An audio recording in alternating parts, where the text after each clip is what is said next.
Hello, good evening. Can you hear me? Okay, we can hear you now. Good evening. Yeah, good evening. Sorry, my system was misbehaving.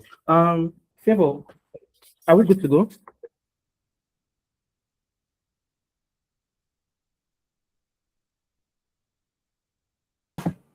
All right. Yeah, I guess we can commence now. All right. Good evening once again, everyone. It's my pleasure to be here. I hope you guys can hear me. Yes, we can hear you. All right. Thank you so much. All right.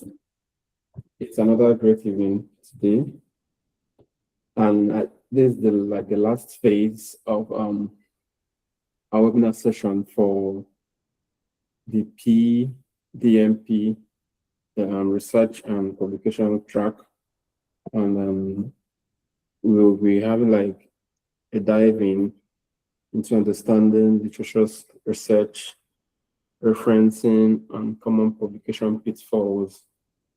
And our guest for tonight is is a popular face. I mean, if you've been around the scene, if you've been joining our sessions, you we don't really need much introduction for our guest for tonight. But however, I mean it's a great honor to be the one introducing my chief for this evening. So and he's no other person than Mr. Chijoke Ibe.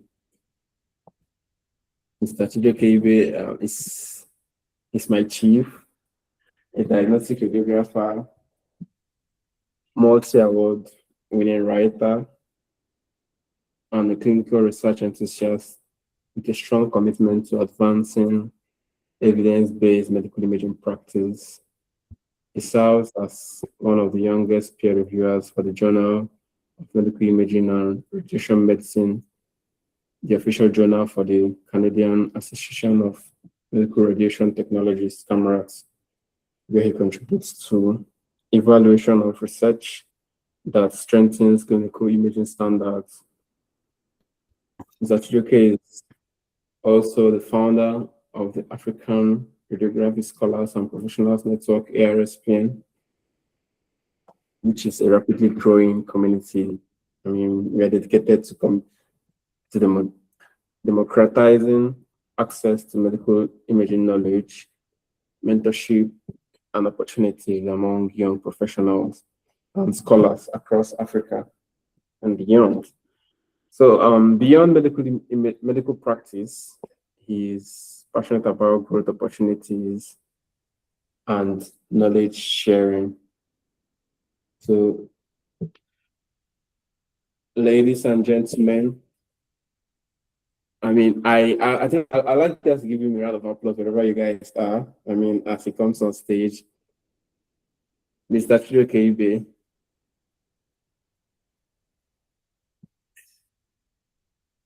if you can hear me, the floor is yours, sir.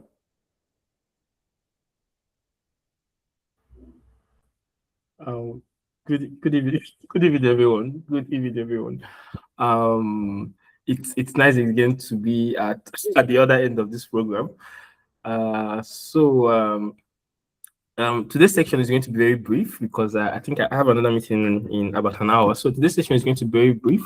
So we're going to look at literature search. We're going to look at referencing. We're going to also look at common pitfalls. So we're going to also look at a recap of what have been done so far, right?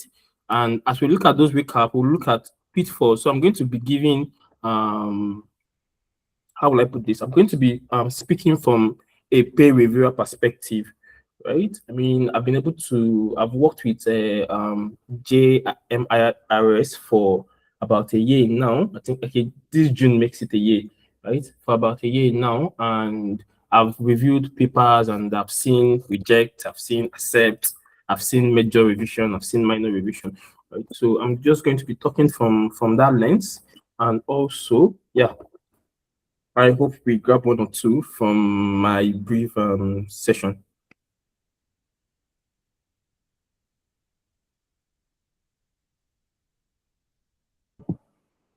Sure. Yeah, Sure. I want to share. Yeah, I want to share my screen. Can Okay. All right.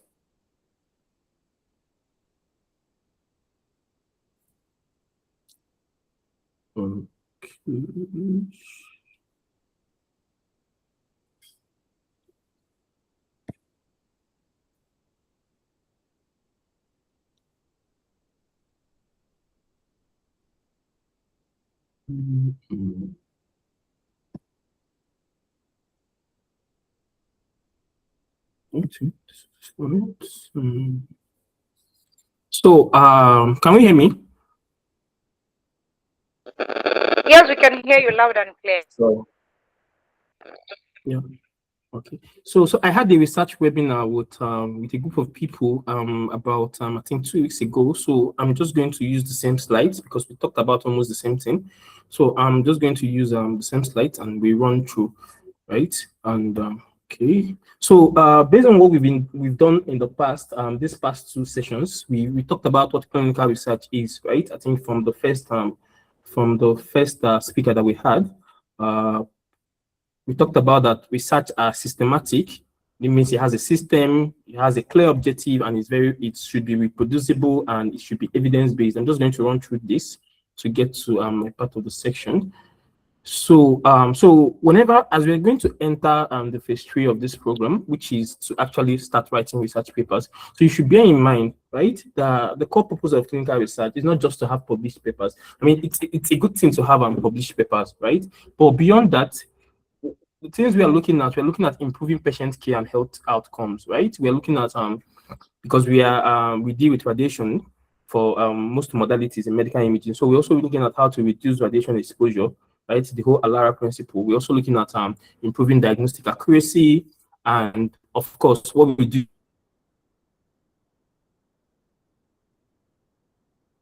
is evidence-based practice, right? So we're also looking at enhancing evidence-based practice.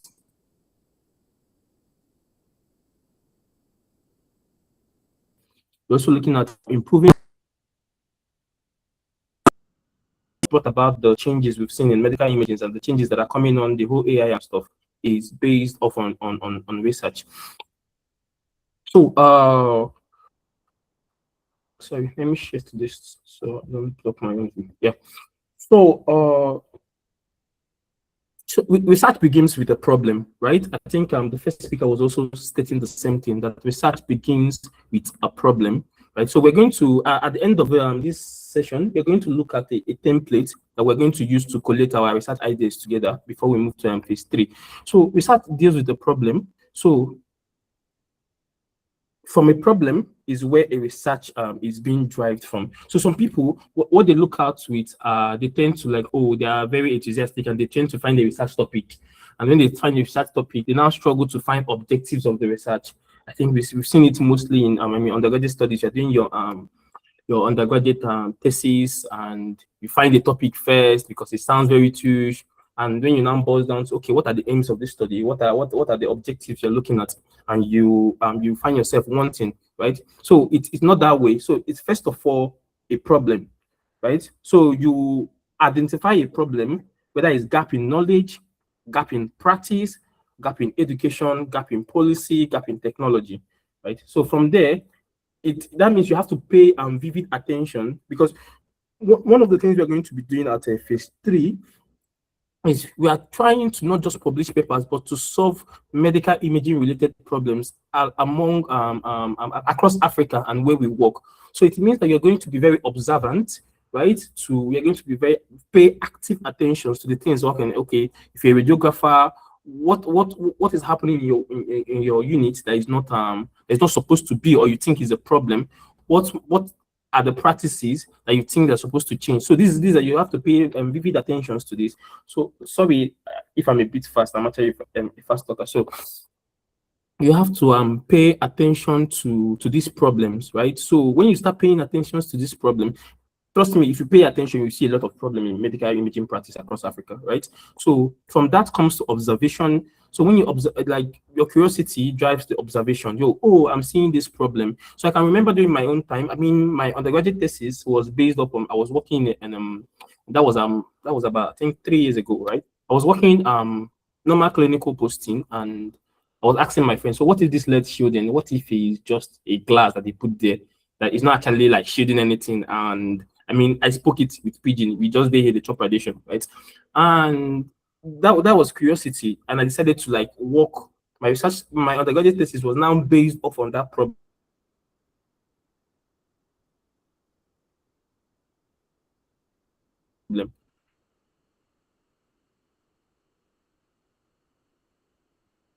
right? So it was easier for me to drive objectives. So what I'm saying in essence is that when there is a problem, it's easy to have specific objectives addressing the problem, right? So when all these things have been done, then the step 4 is now you have a research question, right? So you see a problem by observation and it piques your interest. From there, you can be able to formulate a research question, not the other way around, right? So when we're going to distribute the template of how we collect research questions, don't just think about questions. Conduct a study, right? After you conduct a study, I mean, the study is supposed to be backed by evidence, right? So at the end of your research, there should be an improvement, right, in what you've seen, right? So I mean, that's meant for policy implementers and regulation bodies, right? So it's a cyclic growth, right? A problem, observation, curiosity, research question, study evidence, then improved practice.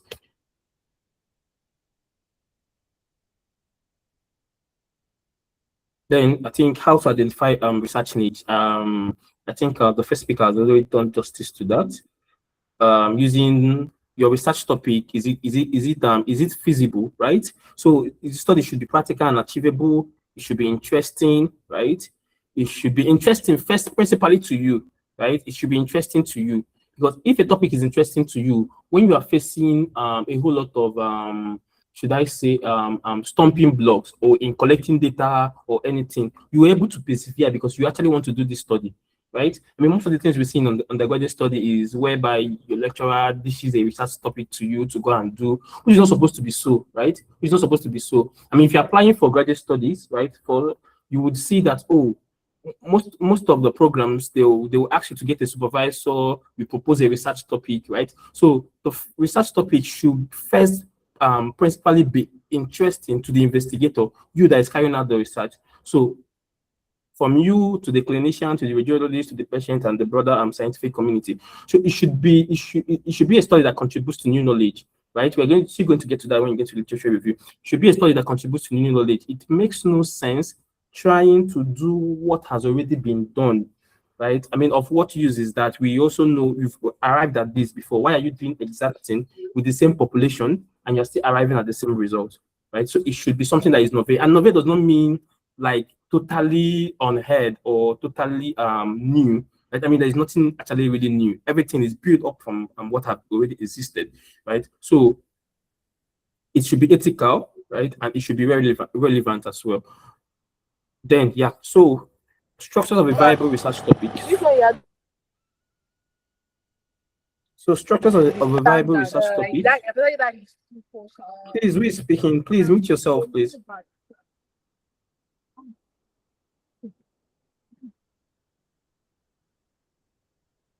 Yeah. So can we hear me? Yeah, Can you hear me? all right, yeah. Okay. Okay. So it should you have your introduction, which is your background of study. You have your literature review. You have your materials and method, result, discussion, conclusion, and abstract. Right? Abstract comes last. I mean, the last section we had from Mr. Who is going to be soon be Dr. Leonard. Right?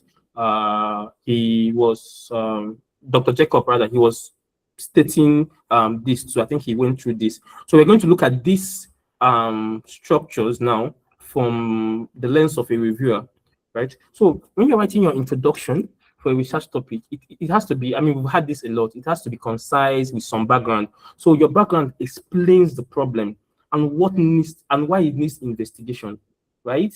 And why it needs investigation. I mean, we see a lot of people as people submit papers They just talk about the problem, but they don't actually explain why this is a problem, right? I mean, it's a problem to you. It's not a problem to the reviewer. It's not a problem to the journal, to the journal, right? So you have to explain to, should I use us now, like why this problem needs investigation, right? Why it needs investigation.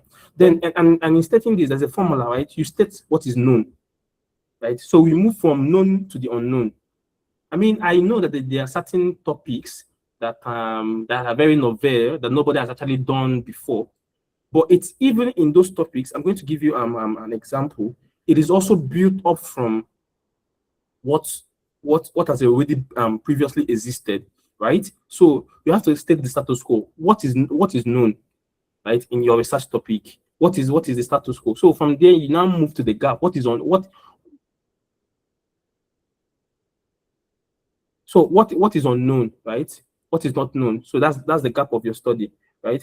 So then again, you now move to a very clear aim and objectives. So a lot of people write the background of studying, right? So because in most research journals, I mean, if you're in undergraduate study here or you're in final year reading research, you know that, oh, your project is basically, I'm speaking for Nigerians now. So your project is basically your chapter 1, introduction, background of study, aim and objective, and all. Then your chapter 2 becomes a literature review. However, if you are, which I'm going to show an example with the journal that we published last year. So, however, if in most research journals, your introduction and your literature reviews are written as one single chapter, right?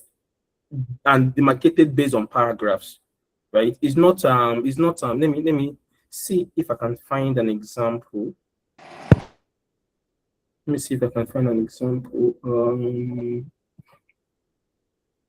Okay. Let's just wait. Hope the network works. Let's see if we can get this final example. Okay. Okay. So look at this. Look at this, right? So I think I need to also say this. The first point of publication. So if you are here, you don't have publications or anything, right? I think, and you've done on your undergraduate thesis, and you know you actually did the work. You know, most people, they don't actually do the work. They probably hire someone to do it for them, or if it's a group project, you sit at the sidelines and allow others do the job, right? So if you actually know that, oh, you contribute to this work, I think the first point of research publication is your undergraduate thesis, right? So this is actually my own undergraduate thesis, right? So you look at this abstract. So you look at this background of study, right? So the background of study, this explains the background of study, right? From there, I think so from here we entered from this Yusuf et al. We entered literature review, right? So we had to before we got this published, we had to like edit a lot of things, right? I mean, you get the journal, you check how that each journals have guide what they expect you to do and how you are supposed to arrange your work, right? So you see that background of study follows with literature review, and they're just separated by paragraphs, right? So another thing that people, and because this is so, some people usually talk about a lot of things, but they don't actually tell us in plain language what are the aims of this paper, right? What are the aims of this paper? What are you trying to find out, right? You don't write it in between lines and expect the people reading your work, that's the peer reviewers now, to know the aim themselves, right? You're supposed to make it as clear and as vivid as possible. Oh, in a paragraph, oh, this is what we want to look at. Okay, because of this is what is happening, this is the problem we are finding, this is the gap, and because of this gap, we want to look at this, right? So that is how it's supposed to be. So you have to have a clear aim, not an inferred aim. We're not supposed to be reading your work and you're trying to guess what the aim is. They're supposed to be reading your work and they're supposed to know what is the aim and what is the objectives. Then literature review proper now. So a literature review examines previous studies related to the topic, right? So it demonstrates the understanding of the field, existing evidence, and gaps that requires further research, right? So a literature review are divided into three categories. So we have the conceptual review, so whereby you explain major concepts and variables surrounding your topic.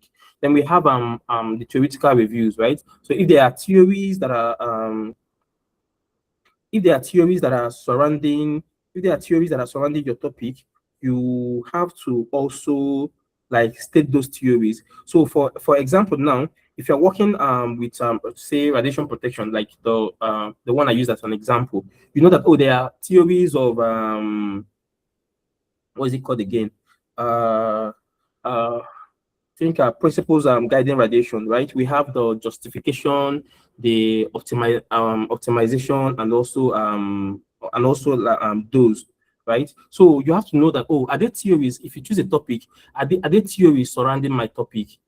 If they are, that so principles of radiation protection rather. So if there are theories supporting your your research, you have to state those theories during your literature review. Then now comes to empirical review, right? So empirical reviews are like previous papers. So empirical review does a whole lot of work, right? First of all, it helps you understand. Say you want to carry out a study that has been previously done. Say the study was done in another country. Okay, for instance, so my team at Spark Academy, we're working on a brain age model, right? How to create a brain age model so that you can use it to calculate brain age gap. So we wanted to do something novel. We instead of using T1 weighted images in MRI, we wanted to use in EEG, right? So EEG is because it's readily available in Africa more than MRIs. So the first proposal we came up with was that this is actually the first EEG study, because when we thought about it, it looked novel, right? But when we went on to do literature review and search, we found out that there were actually other people that have actually done works using EEG or created brain age model to calculate brain age gap using EEG, right? So we now have to streamline our topic. They've done it, but they've not actually created any model using an African data set. So what we now did, instead of saying that we're producing we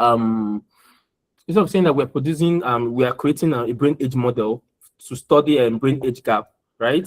We narrowed it down to Africa, right? So the first brain age model that is being tested with African data sets, right? So what literature review does to you is that it opens your eye to see, has this study been done before, right? Has it been done before? Right? Then again, one thing that you must also know that your literature review must match your research objectives, right? Your literature review must match your research objectives. You cannot be studying about which example comes to mind now? Okay, you cannot be studying about lung cancer, for example, right? Or CT findings in lung cancer, and your literature review is telling us about CT findings in COVID, right? I mean, it's lungs, right? It's CT findings, it's CT findings. But what you are interested in doing is lung cancer. Why are you reviewing papers that are in COVID, right? So your literature review must tally with your research objectives. And that's actually, if you have a clear research objective, it's very easy and faster to find literature reviews, right? I will show you how. So, okay. So when you're reading literature review, so you ask yourself, what was the question, right? What design was used? So another thing that literature review does is that it helps you see similar. So you want to carry out a study. You don't know what you're going to use, or you are. I mean, a lot of people are drifted in confusion when it comes to method and methodology. What method am I going to use? But when you start looking at papers that have been previously done in those works, you can actually be able to decipher, Okonkwo et al. or Philip et al. They use this. So from there you can actually be able to fine tune the methodology that best suits the work, right? So it also helps you to know the limitations. I mean, at the end of one of the critical things we look at when you're reviewing papers, you must state your limitations, right? You must state your limitations. What made you one of the things they test in research is reproducibility, right? So if you do a study with a cohort in Nigeria, for example, another person that reads your paper should be able to carry out this study, let's say using Ghanaian population, and should be able to arrive to a similar result. That's reproducibility, right? So if you don't state your limitations, we can, if for example, I carry out a study in Nigeria and I arrive at a conclusion. Sandra carries out a study in Kenya. The same study carries out in Kenya with Kenyan population and arrives at something that is very, very an outlier, something that is very, very different from what I arrived at. Then what we now look at is what limited my own study? Was Sandra able to overcome those limitations, right? Was he able to? And this is actually how you actually find gaps, right? So from limitation, you can actually be able to identify gaps. Oh, this person did this and did this, but he did not study. He used 100 population, right? Because he didn't do a wide study. Okay, me, I'm doing this. I'm using 1,000 population. The bigger the data set, the better the result. So you can actually, from limitations of the study, when you go to read a paper, if you go to the limitations of the study, from the limitation of the study, you can be able to now decipher what should be improved, right? Then conducting a literature search. So most of us, we've already known about Google Scholar. Is there anyone that doesn't know what Google Scholar is here?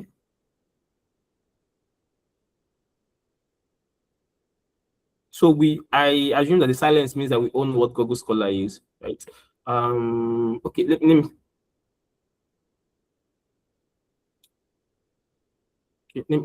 just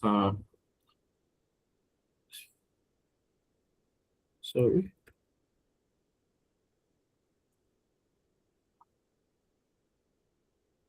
So this is actually like we're going coming to other ones, but this is actually like the first to go to when viewing literature works, right? So you just type Google Scholar, it shows you these and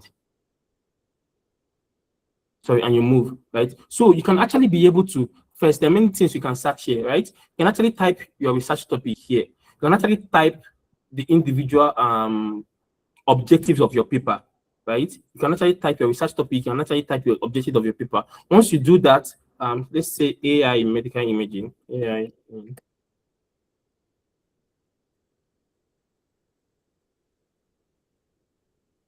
So it gives us a whole lot of papers on AI in medical imaging. So you can actually start looking at them one after the other. You can actually start looking at them one after the other.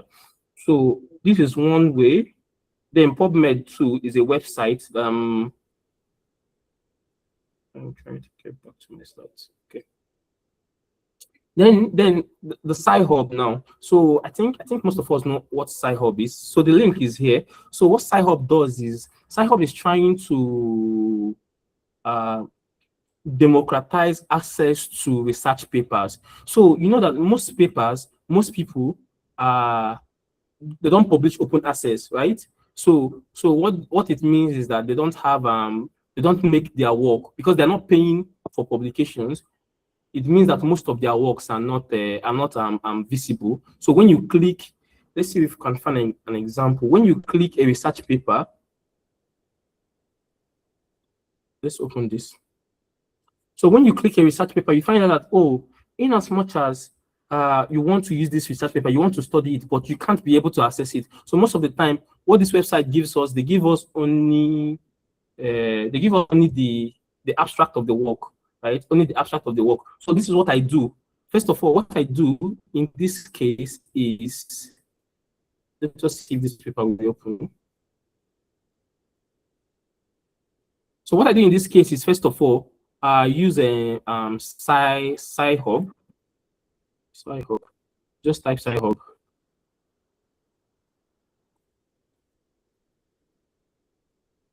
Sci-Hub. So this second one.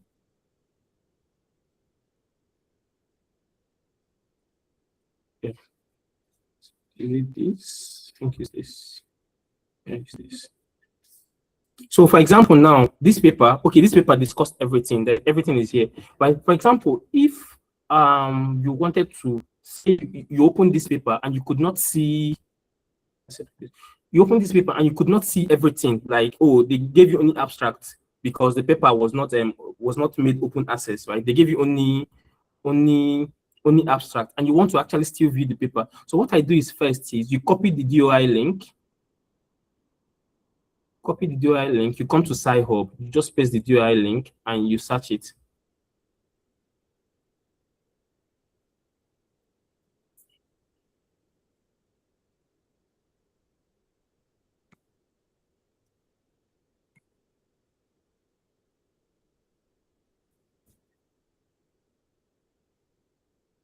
Okay, this is not opening, it's not opening. Let's see if we can see an example from the think. Oh, sorry. Yeah.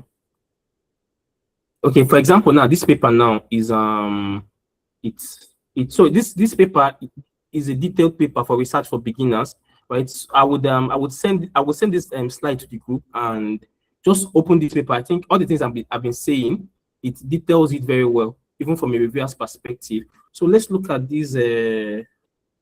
So let's look at this again. So we copy the. Look at this paper.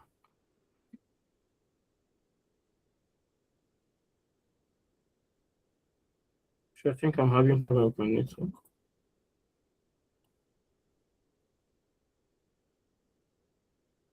Okay, it's open.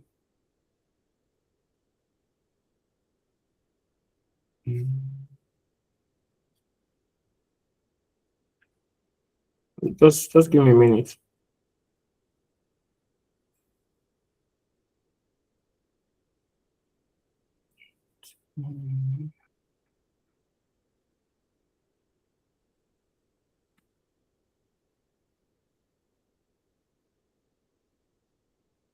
Okay, so this is what I mean. So this paper, for example, is writing scientific article step by step for guide for beginners. So if you look at this paper now, you would notice that. Let me show this. You will notice that what they gave us in this paper is just the abstract and the background of study and the findings. That's what they gave us, right? So if you want to access this paper, you access it through the organization. And when you go to this organization, they would like ask you to pay and stuff like that. So what I normally do is, this is the DOI of the paper. So it's called a digital object identifier, right? Each research paper has a DOI. Each research paper has a DOI. So you go to Sci-Hub and you place the DOI and you try to open it.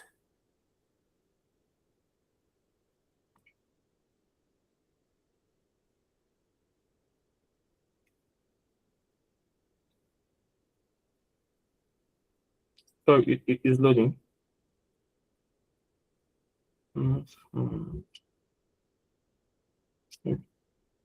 It found it, it's still loading. Oh.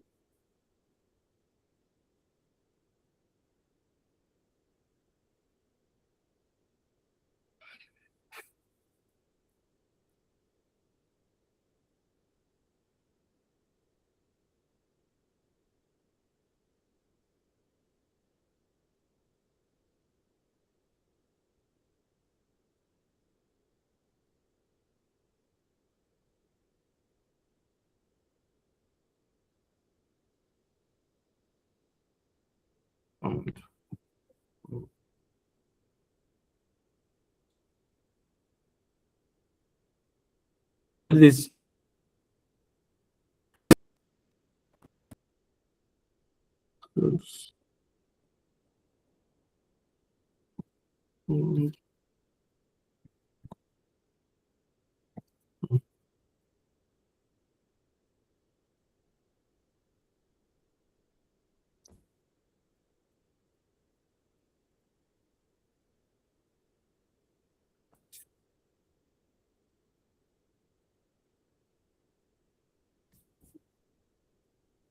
So I think it's my network, but it's opening. I think it's my network. It's opening. If you try it from your end, it will open.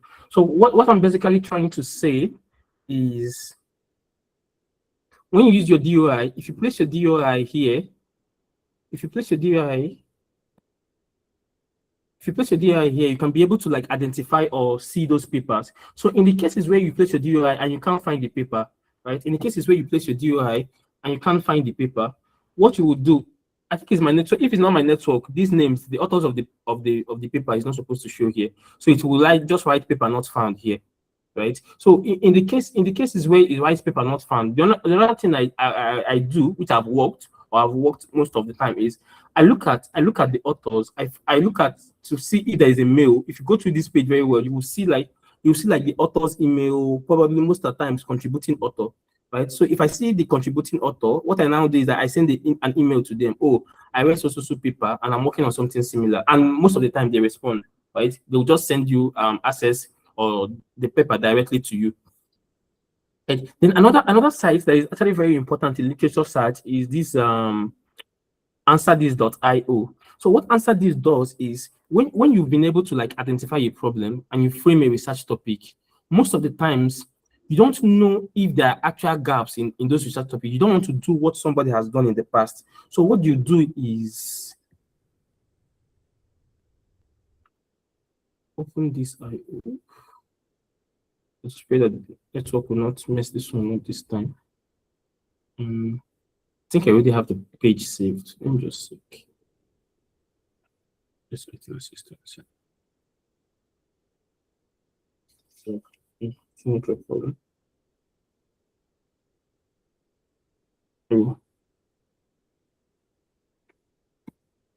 I think it's network problem. It's from my end. Okay, it's another point.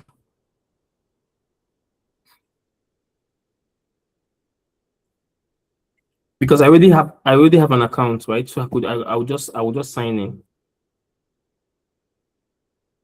So it's normal account registration. However, there's an upgrade. I mean, most of these apps, they have a paid version and limitations for unpaid versions. So you can do many things with this, right? You can search for literature review here. You can find papers. You can also, what I use this mostly to do is to find gaps, right? If you want to find whether there is a gap in study, right? You have a research paper. So what I use this mostly is to find research gaps. So you have a research paper and you want to find, oh, are there gaps in this study? So what you do is that you place your, let's see an example. For example, let's use this topic.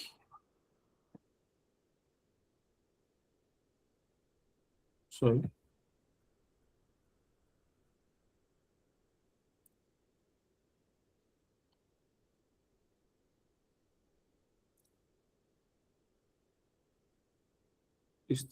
So you search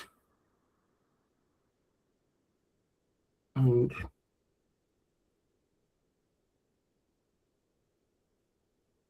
so let's say, for example, this topic is what you actually want to do.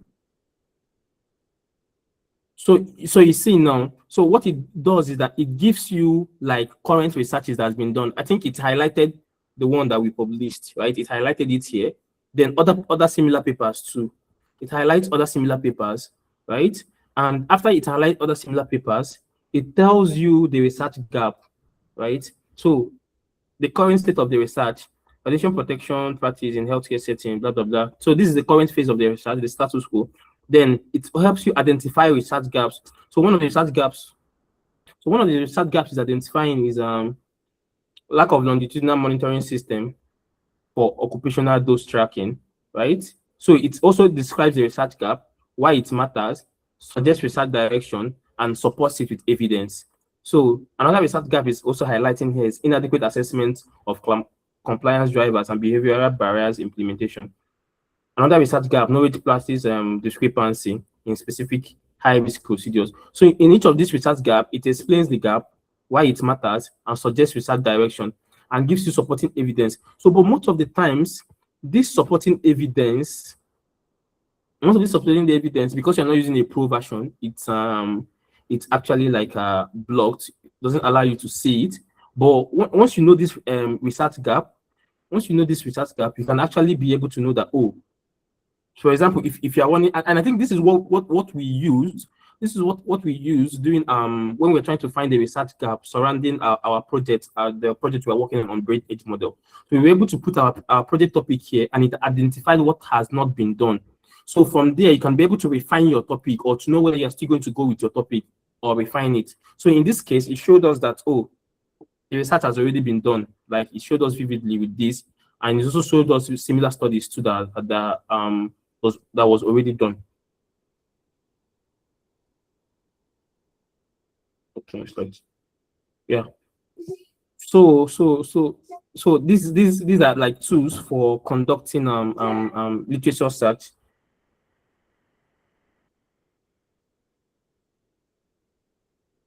So I think materials and method, the former speaker, Mr. Jacob, has already touched on this. Yeah, types of methodology. I think he has touched on this. So for this one, you can actually go to, like, I think the whole session that we've had so far for all the tracks has been uploaded on our YouTube channel. I'm still going to send the link after today. All of them has been uploaded on our YouTube channel. So the main objective of the research. So in another thing that reviewers check is your method, right? So your method, you have to, in clear-cut language, explain what you did, how you did it in sufficient detail, right? So in a way that not just a researcher, an average reader can actually read this study and understand what you actually did. Whether they can do it is another question, but they can actually be able to understand what you did. So is there a set of instruction that would enable another researcher to repeat this study? So these are the questions you should have in the back of your mind when you're looking at research methodology, right? Are the methods clinically described and justified? Are the method reproducible? I think I've talked about this reproducibility, right? You have to, reproducibility, that's the ability of another people or a group of people to be able to do your work. And so are measures and instruments clearly detailed and justified? So do the methodological approach match the research question? So typical methodology structure. We have the study population, data collection, inclusion, exclusion criteria. I think Mr. Jacob have touched on this. So we have the results, right? So here, what you do is that what you've observed, you interpret it, right? You don't discuss. So most of the problems that I've seen in most of the works I've looked at is that they tend to put discussion, like this discussion and result thing. People actually still do mistakes in them. They tend to put discussion in result and also tend to put results in discussion, right? So here, what you do is you describe what you've observed without interpreting it, right? So interpreting it, by interpretation, you now tend to infer it with what other people have done. So probably you found out that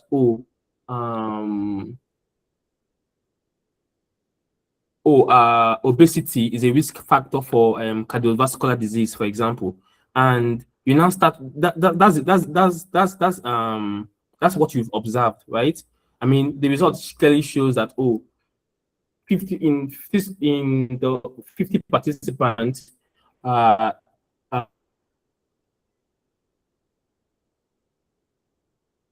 uh, 40 people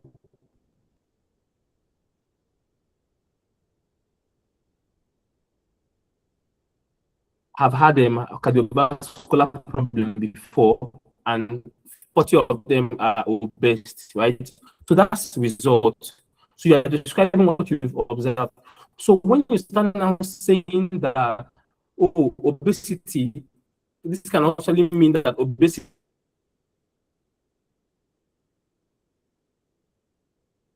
is linked to cardiovascular problems. That's the discussion. So you see the difference now. So in the result, you just interpret what you just state describe what you are observing. Right? But in discussion is when you now start interpreting and start connecting it with your literature reviews, right?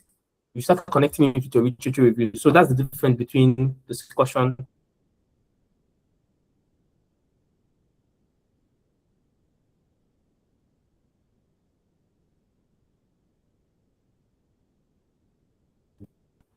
Right? You're not supposed to be talking about what was not included in your paper. So it's just a summary of what you've done. Then the abstract. So I think Mr. Jacob was also saying about structured and unstructured abstract.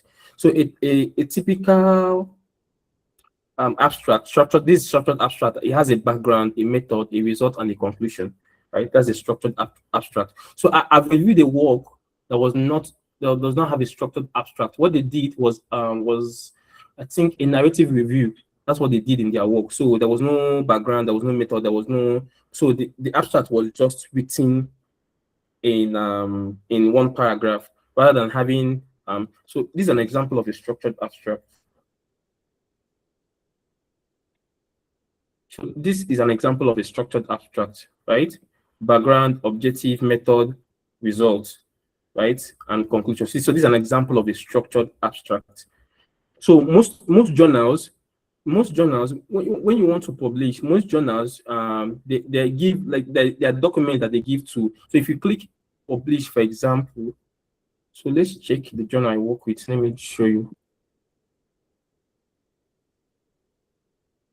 Science. I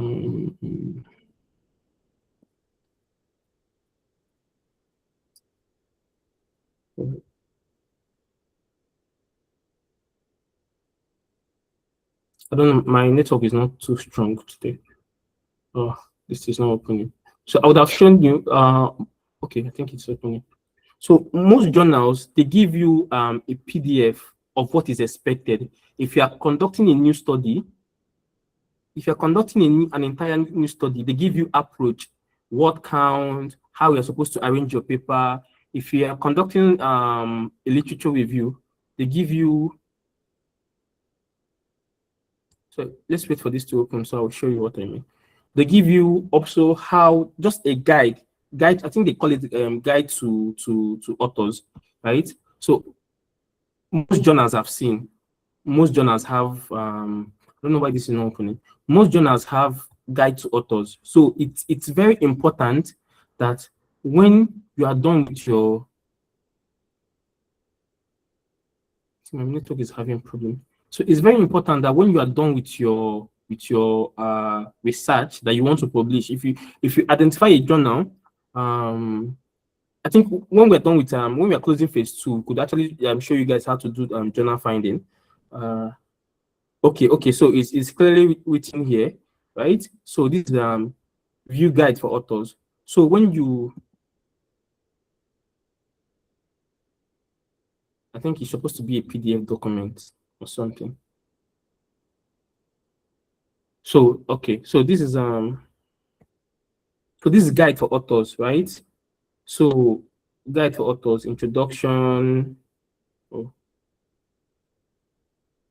acknowledgement, reference. So type of articles, right? Original full-length paper. These are the guide, right? The things that you should not do.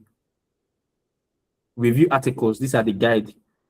So most journals have guide for authors. So it's actually very important that you look at guide for authors so you know how to structure your work. So lack of looking at this guide is one of the reasons why papers are rejected, right? First, you have to understand, I think they wrote it here too. You have to understand if the journal actually aligns to what you want to do, right?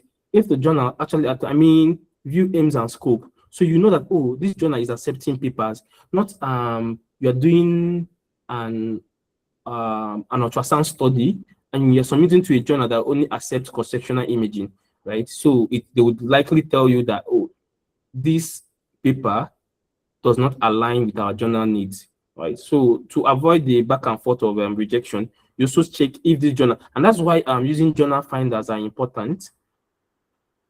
You could just type journal finders, you would see. So using journal finders are very important because it tends to like tell you based on your abstract. Some journal finders, they use abstract. You paste your abstract and they give you suggest list of journals that accept the kind of work that you've done. So I think this should be the last part of this session. So references and referencing. So in most healthcare journals, right, or in most healthcare write-ups, references are done in either AMA, that's the American Medical Association, so standard for journals in medical health and scientific publication. So we also have the Vancouver. I think most of us are familiar with the Vancouver, right? So the Vancouver is the one that has numeric number, right? 1, 2, 3, 4, 5. Right? Then we also have the APA. I think some of us are also familiar with the APA too. So often used for science, public health, and nursing. So in these notes for journals, they also tell you the referencing style they need. You get, so this is actually most of the things that people also check. Journals also check, right? Oh, this this is the referencing style they need. So these are the things you are supposed to take in mind. So how do you do referencing? So there are semi-automated ways of doing referencing. There is the manual citation style. So each of them, when it comes to difficulty, I think both of them are like at the same pace when it comes to difficulty or when it comes to simplicity. So it's just for you to decide which one works for you. So for me, I learned because I started writing by learning by competitive writing, essay competitions and all. So when they taught us referencing manually, so it sticks to my head. So whenever I do works, I reference manually. However, when I was in school, one of my lecturers wanted Mendeley, so I had to learn Mendeley, right? Because that's what he wanted. Yeah. So either ways, it boils down to what you are comfortable using. So this is a YouTube link that gives a detailed description of how to use Mendeley, how to cite with Mendeley. Let's see if we can practicalize that a little bit.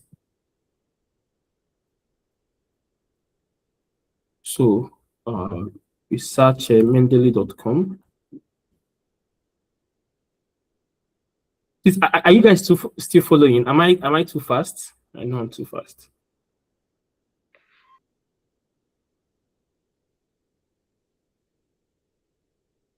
Are we still following? Yes, we are. Okay. So this is Mendeley, right? So you download for. So I'm using. I think there's other ways to download. There is no Windows. I'm trying to see. Sorry.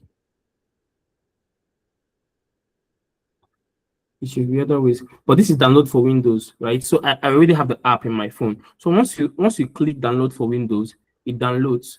So once it downloads, you open it. This Mendeley. I mean, once you download, you go to your downloads and you install it. Once you install it, you can be able to open it, right?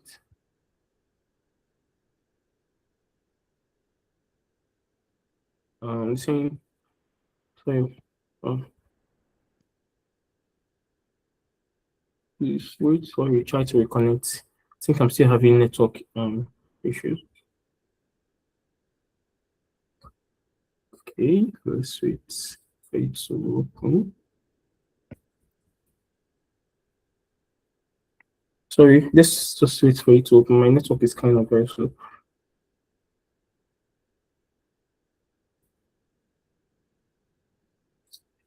Oh,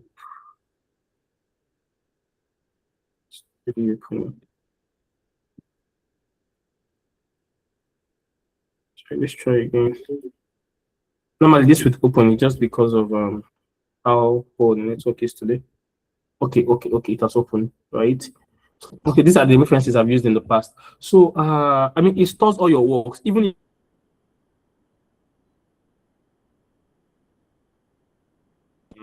seminar presentation. When I did this work, I did it in an entire different system entirely, right? So because I already have an account, it's stored. So when I got this one, I downloaded it and everything showed back again. So once you do this, I think the next thing you should do is to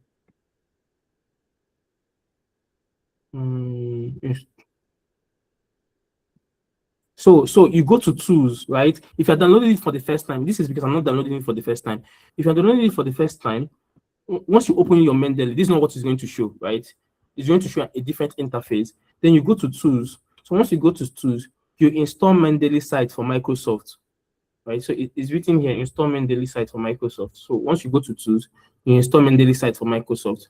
My own has already been installed, right? So my own has already been installed. So once you click this, it installs Mendeley site for Microsoft. So what you will now do is, for example, if you're working on a paper, let's see if we can see a paper here. Sorry, I'm trying to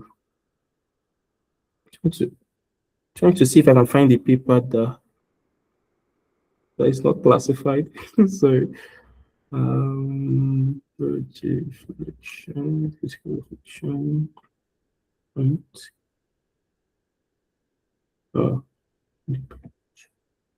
So I'm trying to see if I can find the paper that is not classified. Okay, let's see. Let's see.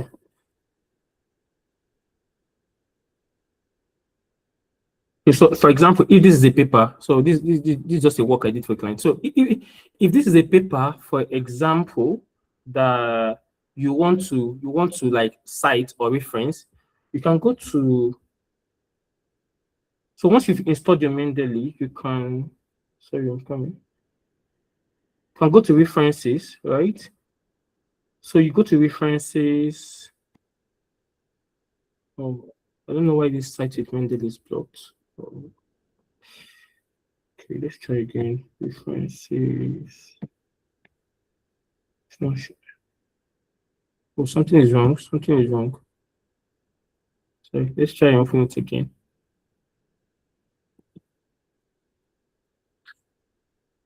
Okay, enable editing. Yeah, enable editing. Yeah. So if this is a work that you want to reference, for example, let's say this is a work that you want to reference, you can go to references. So because I'd already downloaded this before, this what is it called?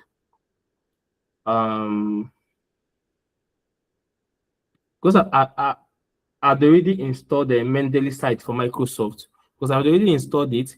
This is why you are seeing this Mendeley here, right? If not installed it, this will not pop out because I've already installed it. So I can click site with Mendeley. So once I click site with Mendeley, this pops out.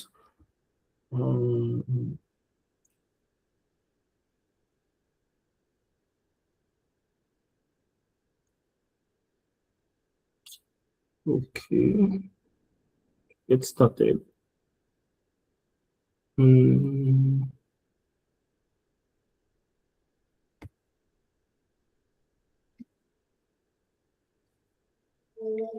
So it's telling me to sign in.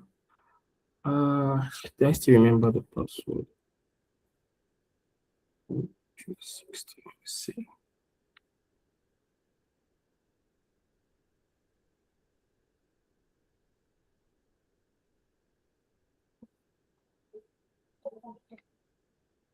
So I'm signed in, right? So as soon as I sign in, all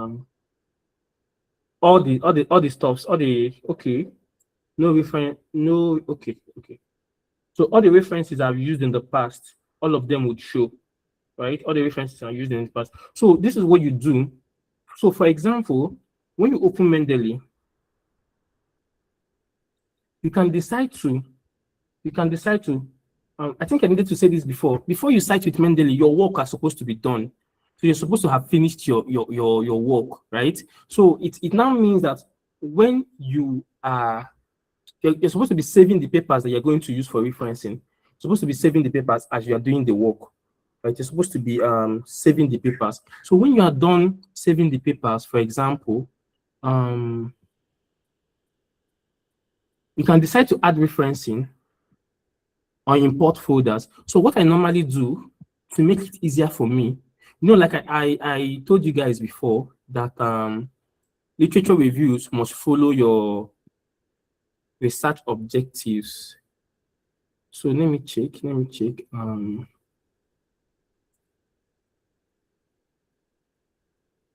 OBJ, let me check. OBJ. Okay, let me open this folder.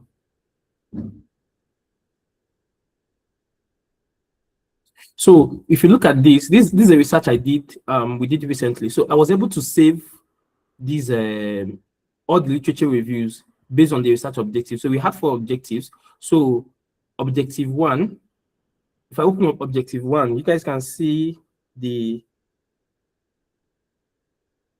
can we still see my screen? Because I can't see it from here. Yeah, we can see it. Yeah.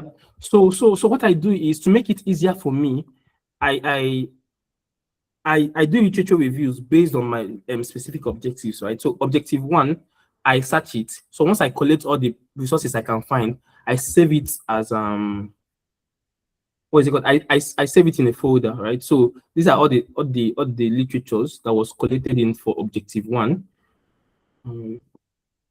Yeah. Desktop. So these this is where all of them are. So what you can now do is, once you've collated everything together, in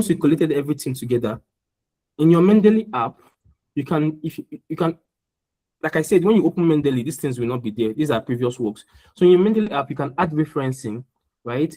So instead of adding the files one after the other, you can simply decide to import the folder. So select folder from your computer, you click import folder.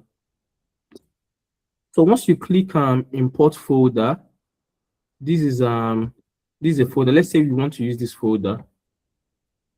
PDMP spectrum first part assignments. Okay. So let's say we want to use this folder. We can decide to. I think I've imported this folder before when I use this as an example in my last tutorial. So you can decide to import this folder. Let's say we copy everything.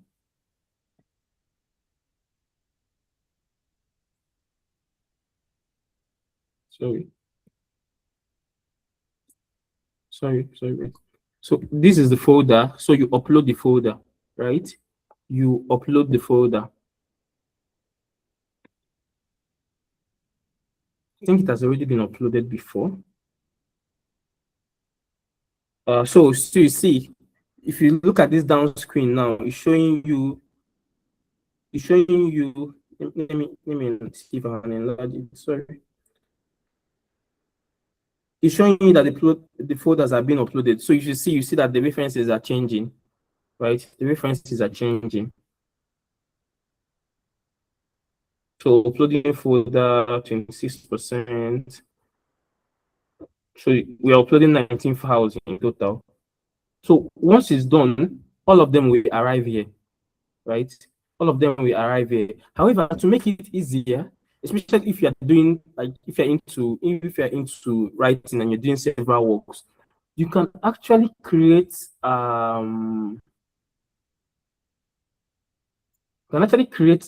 collection, right? To make it like how will I put this? To make it more arranged, like a kind of a playlist. You create a collection. Let's say, for example, we name this collection ARSPN Research.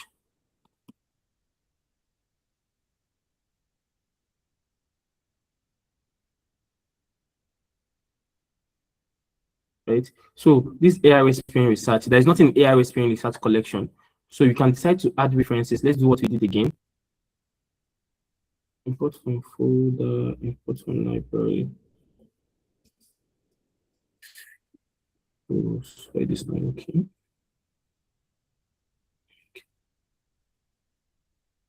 So research works. I'm trying to.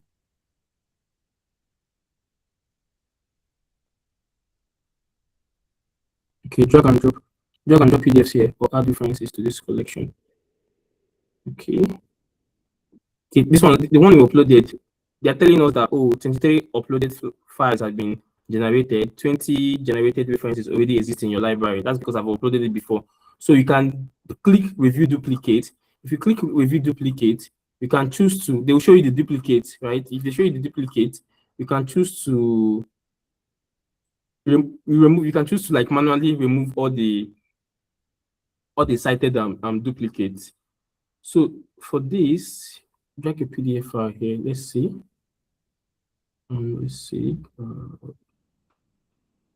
So, like I said, if you want to make it a collection, so we created a folder, a playlist, ARSPN Research. So we can come and drag our objectives, right? Let's see if we can copy everything together. So we can come and copy it and sorry, Control.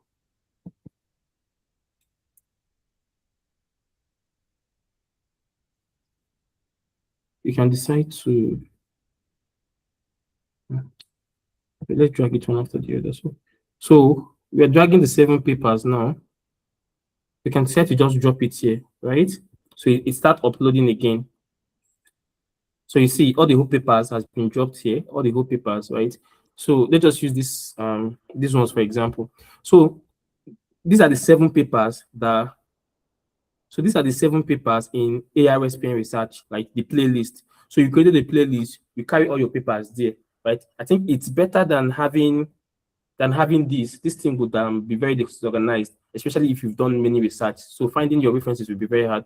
So you can come to your collection, and all the whole research work you need for that, just that particular research is already written. So what you will now do, since it's already here, let's go back to the paper. So let's go back to the paper. So since it's already here now, you can refresh. This is a place you refresh. So once you refresh, let's wait for it to sync. So it's synced now. So you can now go for these options is where you can now click to see your collection. So you see those collections, those playlists that we had. So see AI Recipe Research is already showing here, right? So you click AI Recipe Research. So all the whole paper that you saved here, all the whole papers that you saved here, referencing is actually is a bit tedious, right? But all the whole saving, it's just because I'm explaining it like this. Once you start doing it, you find out that it's not actually as hard as this.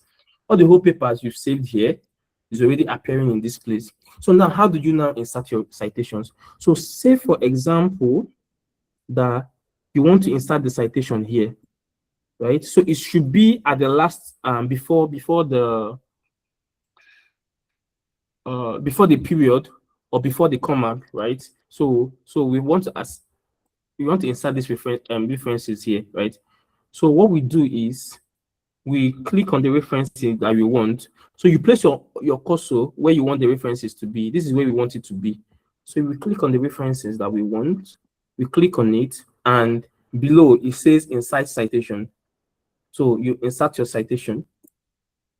See, it has automatically inserted here for you. Right? It has automatically inserted here for you. However, so you can go to citation settings and change this however you want. So Mendeley automatically gives you APA style 7th edition. I think this is the latest edition of APA, right? So you can change your citation style here, right? You can search for the citation style that you need.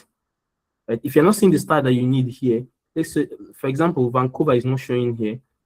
Search another type. So let's just type Vancouver. I should bring it out. Vancouver. So you see many types of Vancouver. Let's look for the one we want. Yeah, Vancouver, Vancouver AMA. So say we are choosing this Vancouver AMA. We are choosing this. So update citation style. So once you update your citation style, so you see, as you update your citation style, this automatically changes. Like I said before, Vancouver uses a numerical number instead of in-text citation. So in-text citation is what we did with APA, whereby you write the author and the date, or authors and the date, right? So if there are more than 3 authors, you use author, right? So, but Vancouver uses a numerical number. So because we've changed this citation style to Vancouver, so this author and date that we had, they changed to numerical value. The same thing goes, for example, say you want to reference another thing here. And let's say we want to choose this too. I mean, for example, you got a reference from you got this idea or this from 2 papers. You can decide to add the 2 papers, right? You insert, and it shows you 2 and 3. You get? So let's change the citation style, but let's use this APA. So you see that this will change. Sorry, APA 7th edition. 7th edition. So you see, this has actually changed, right? The whole references that we did before has actually changed. This one changed to in-text citation, the same thing as this. Okay, so these are 2 authors. That is why the 2 names are here. So once it's more than 3 authors, it uses them at all, right? So once you are done referencing, like I said, your paper has to be ready, right? When you are referencing. So once you are done referencing, you go to an entire new page. Let's just say an entire new page. You go to an entire new page, and okay. So you see insert and bibliography, but so these are 3 dotted lines. You see insert bibliography, then you insert your, make sure that it's in an entire new page. So you insert your bibliography, and so switch to manual updates, keep live updates. Like, so live updates means that as you are inserting your referencing, it's updating it by itself. Let's just use manual. Continue. So you see automatically all the papers, all the 3 papers we inserted just came here, right? The 3 papers we inserted came here, right? So once you're updating your referencing, this would also be updating too. This will also be updating too. So I think that's it for Mendeley. So I think another thing you should also know about Mendeley is this. So we've talked about how to add references by dragging the folders. However, if you, for example, now you're not able to get the paper fully, but you know the DOI of the paper, right? You know the DOI of the paper, and you search the DOI in Sci-Hub, you're not seeing the paper, but just by reading the abstract, there was an ample information that you needed to use. You can decide to add your references manually. Add references, import files, import library, switch folder, reference needed. It should be a manual way. Let me just switch.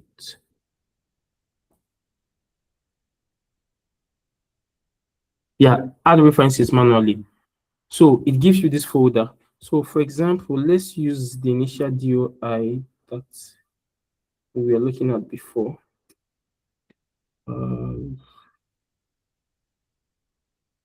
Okay, let's use the DOI that we were looking at before.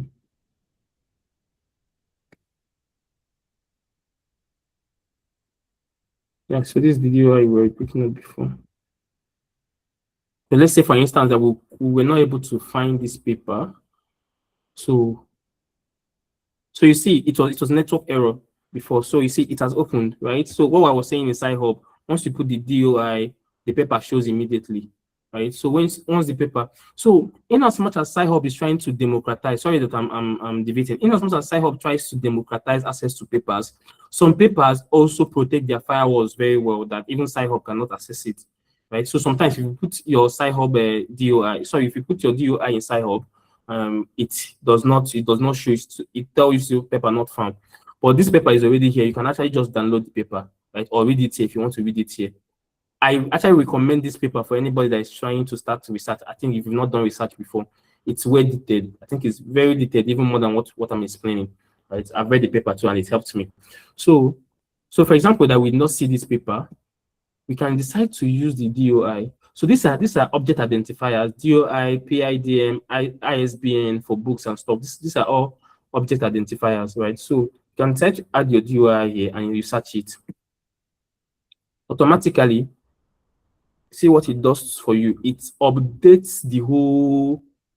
So this place we have blanks before, but it updated everything for you, right? The title of the paper, writing scientific article step by step.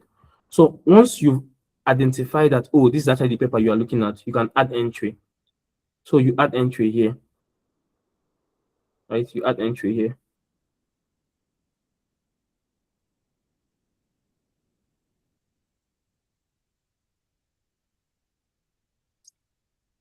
Sorry.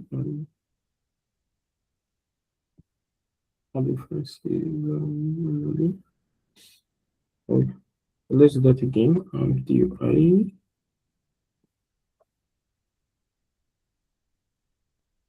You search, it updates it for you. Then you add entry. Why is it not showing?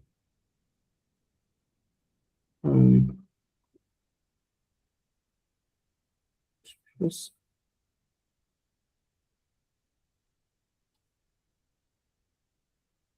For references. Let's check the title of that paper again. Sorry.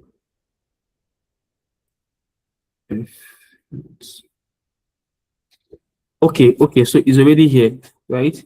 So look at the paper here. It's already here. So when you add entry, it appears. You get it appears. So you also have the liberty to. So say for instance, let's try it again. I want to show you something. So say for instance, you input manually and let's search. And there is a specific page that you want to reference, not everything. You can from here adjust the pages, specific pages that you want to reference. Then you put add entry and it updates it here. Then when it updates it here, you know how to find it. You go to your paper and you're able to find it. I think that's it for Mendeley assisted referencing. Don't save. That's it for Mendeley assisted referencing. So back to my slide now. So another thing is, like I said, you can reference manually, right? So this links here is a PDF guide on how to reference manually, right? So referencing manually, so this is what I do. I reference manually whenever I research, right? Because I find it to be easier for me. Not really because it's easier, but it's because this is the first thing I learned, right? This is the first way I learned. So what I do is, for example, if I'm referencing manually, it means that I'm referencing as I'm writing.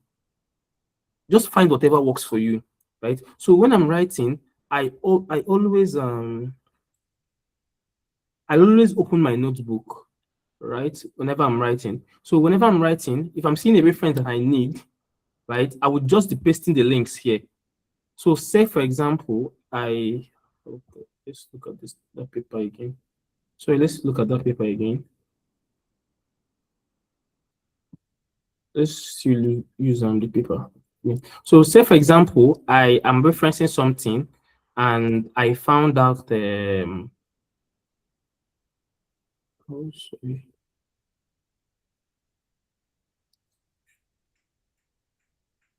So I found so this is an example I'm referencing and I find this paper that I need this paper, right? So what I will just do is where I'm writing, I will just copy the DOI, like the DOI from the site, and I will just paste it here, right? So I'll just attach it as a, I don't know whether this is hard, but it looks simpler for me because this is how I learned it. So I'll just attach this as a reference one, right? Like if I don't want to, like if you want, you can actually reference immediately. But if I don't want to reference immediately, that's my table of reference or bibliography. If I don't want to do it immediately, I usually attach a table 1, table 2, table 3. I think if you, sorry. Okay, it's not here. I wanted to see if I can show you an example that was saved. So once I attach it here, I could actually write what's the name of these people?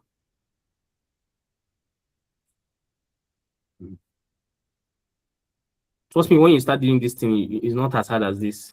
It's just because I'm explaining it. So, say for example, I found from Emeka et al. So I can do. First of all, you have to study this.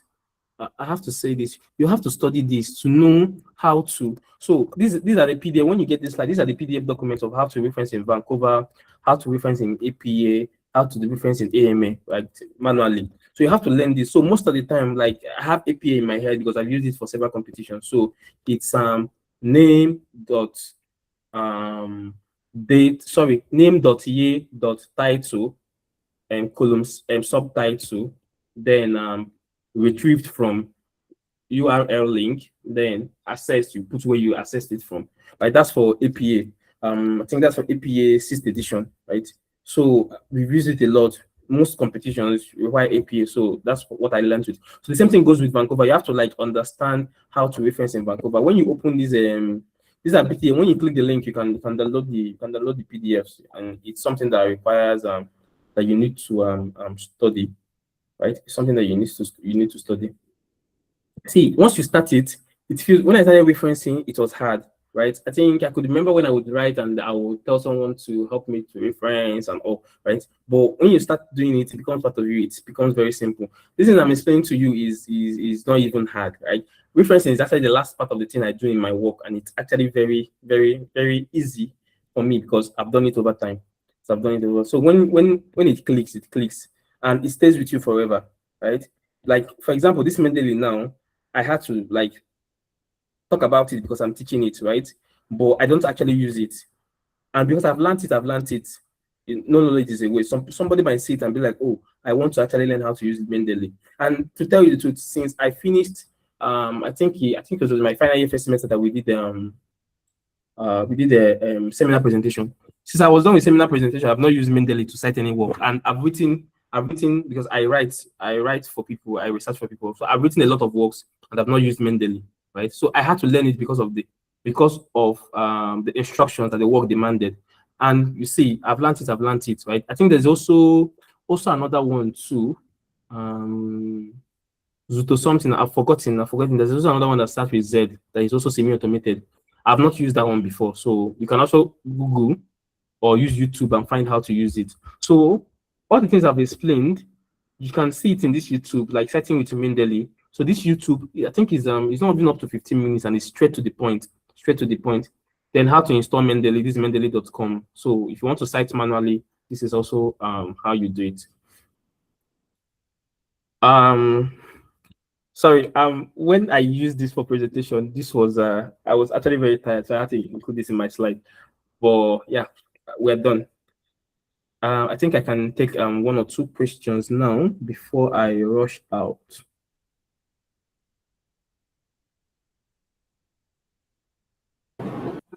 Right.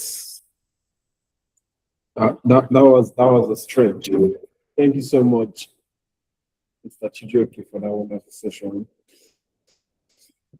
It was impactful. That was great insight. I mean, for some of us that we are somehow familiar with the world of research, I think it's more like a revision or a reminder class for us.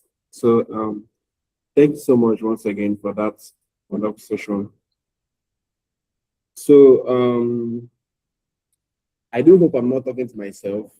You guys can hear me loud and clear. So I mean, it's question time. Our speaker is done with his presentation and we'd like to entertain one or two questions from the house. So if you have any questions, you could throw them open. While you can unmute your mic to speak, you can as well make use of the chat box to make your reservations. Thank you.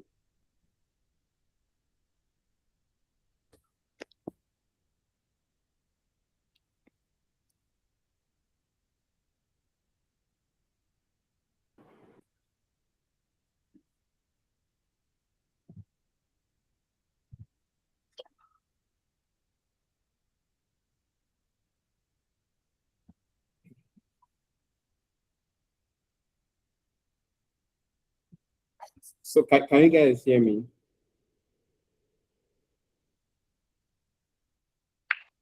Yes, we can hear you, sir. Okay. Okay. I had to ascertain that I was not talking to myself. So question time. Let's have it.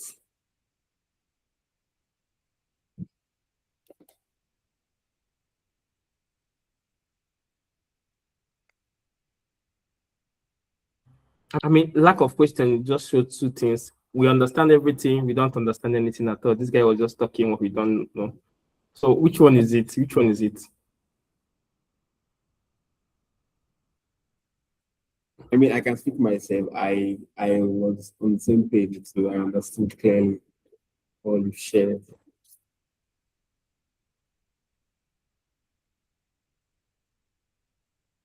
Okay. Oh, okay. You're saying that what was confusing exactly? Can you mention what was confusing? Divine is saying that the part of referencing was confusing. What was confusing exactly? Can you just unmute and tell us what was confusing? If it's something we can tackle now, we tackle it. If it's something that you need to just go back and listen to the recording, I would advise you go back and then I'll tell you to go back and listen to the recording. Can you explain what was confusing?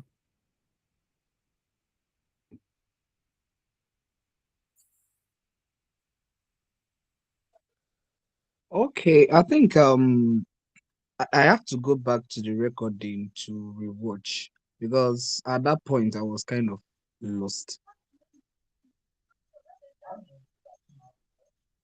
Okay. Then when you get the slides too, you just look at the YouTube videos too. when you get the slide, you look at the YouTube video, and I think it's all the things I said in Mendeley. I think he did it. He did it. I was just trying to be as detailed as possible. I think the lady there did it with I think within 15 minutes or thereabout. So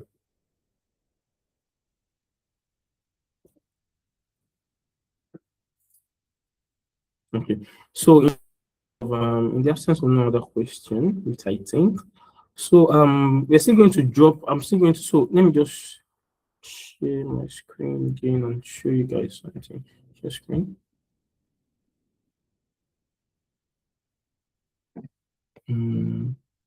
Okay.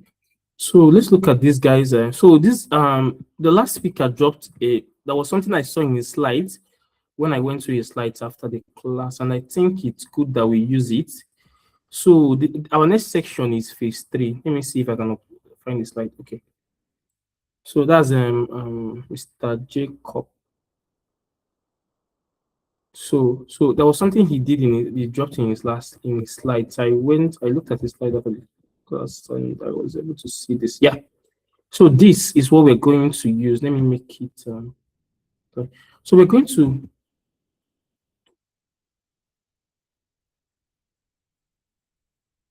I think it's clear enough. So what we're going to do in phase 3 is this. I'm still going to announce it in the group for people that are not here. Is so after everything we've learned so far, right? You should start. I think we're giving like from now till next weekend. I mean, you think deeply, you pay attention. If you can be able to identify, like I showed you in in my slides, the steps. You're seeing a problem, a challenge that you need, that you know that this is not done properly. So it could be anything. It could be anything, right? It could be anything, right? It could be anything. But you have to also check the feasibility and the timeline. So the goal is to be able to have at least 4 publications coming from this research group by the end of December, right? So it's a long-term process. So we have you have 6 more months, right? That's half a year. So we have a lot of time. So if you can be able to identify first of all a research title. So research title, we've explained how research title comes to be from observation of problems. So we refine it to a title, then you state, even if it's one specific objectives, right? So if you get this your research title, you can actually use answer.io, that the link I showed, it's also in the slide, to also see if that your title, if it has been flooded. Like flooded means a lot of work has been done there, right? Or you also see the research gaps. So from that research gap, you can actually be able to know the direction of your research, right? So everybody, I think everybody in the group is going to be tasked to just one research question, then a specific objective, then one key method, right? I'm also advising that we go back and listen to Mr. Jacob's session, right? I think we talked about methodology.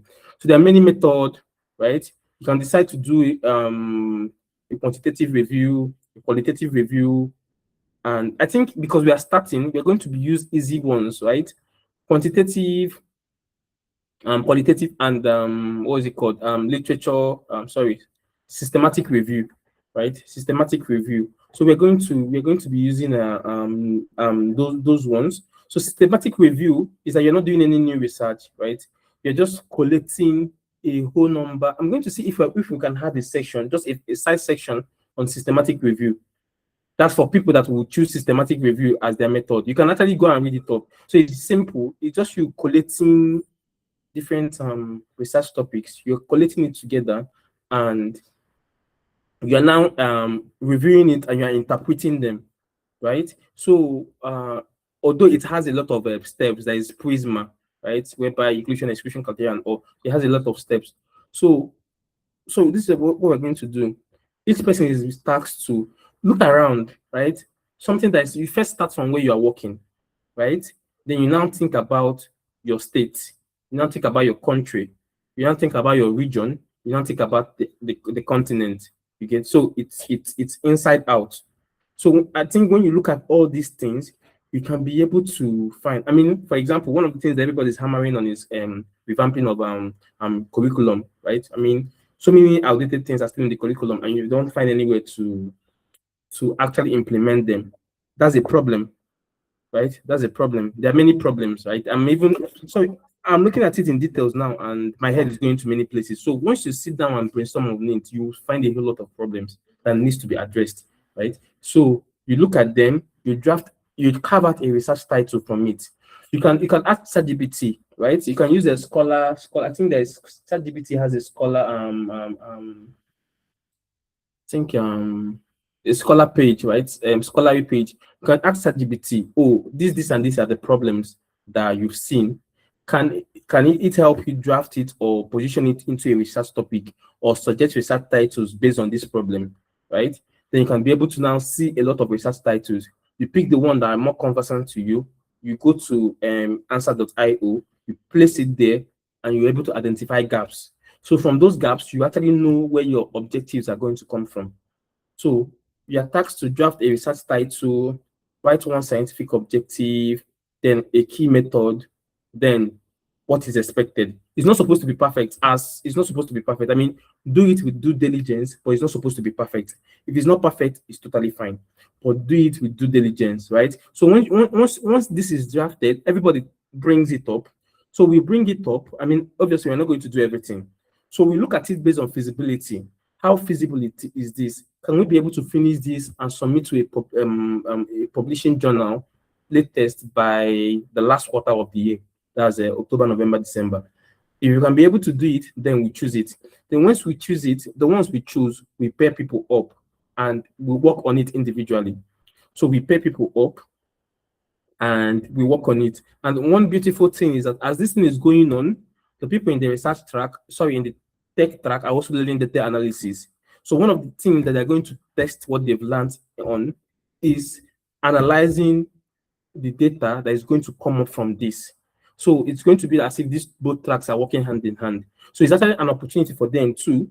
I mean, if you analyze the data, it means you're part of the research. So your name gets to go into publication too, right? So this is how we've planned it, and it all depends. I mean, it's going to work, but it all depends on cooperation of everybody, right? It all depends on cooperation of everybody. You get. So we have 1 week, right? Because we want to start as early as possible. We want to know that we are done with this and we move on to next thing. So we're going to announce the information. We're planning medical imaging frontier 4.0. So we will need to be done with this before we go to medical imaging frontier 4.0. So this, we are giving just 1 week from now to let me pull up my calendar. I think today is 7th. That's next week supposed to be 14th, right? It's supposed to be 14th. So from now to 14th, we're supposed to at least, each person is just one. You don't need two. But if you have two in mind, you can send in two, right? You can send in two. We're still going to make the announcement in the group. If you have two research topic in mind, 3, 4, 5, no problem. But at least one. You can't tell me that you can't think about, if you think about it, you'll find a lot of problems. You can't tell me that you did not identify a research problem or a problem in where you work or the places you've worked or the things you've seen, the things you've read. You must find a problem, right? You must find a problem. Right? So once we do that, we'll sit, analyze it, take a pool, select a few, at least 4.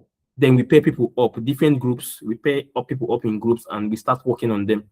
So once we are done,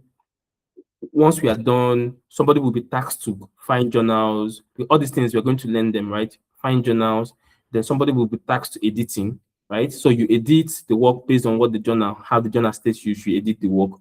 Then we would also take a look at it too. So this is actually where we'd also like now invite the mentors we've had in the past, right? The 2 mentors we've had in this section. I think they are also willing to work on us with us on that. So once we are done, we can give it to them for them to look at.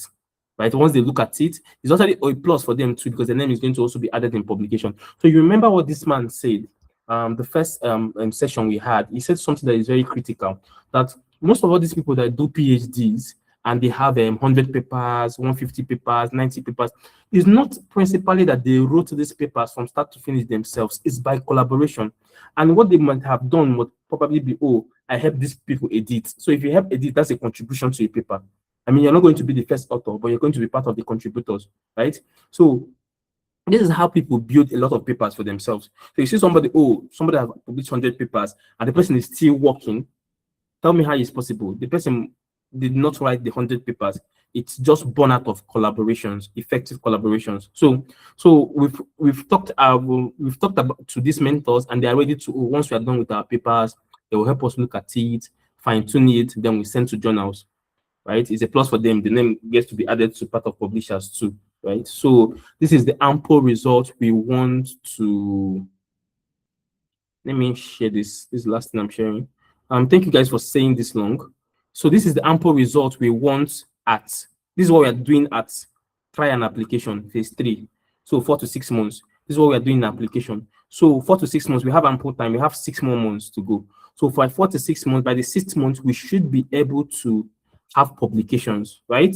Should be able to have publications. Then at the end, so we made this cyclic. At the end, the best people from each track gets to train the next cohort in 2027, right?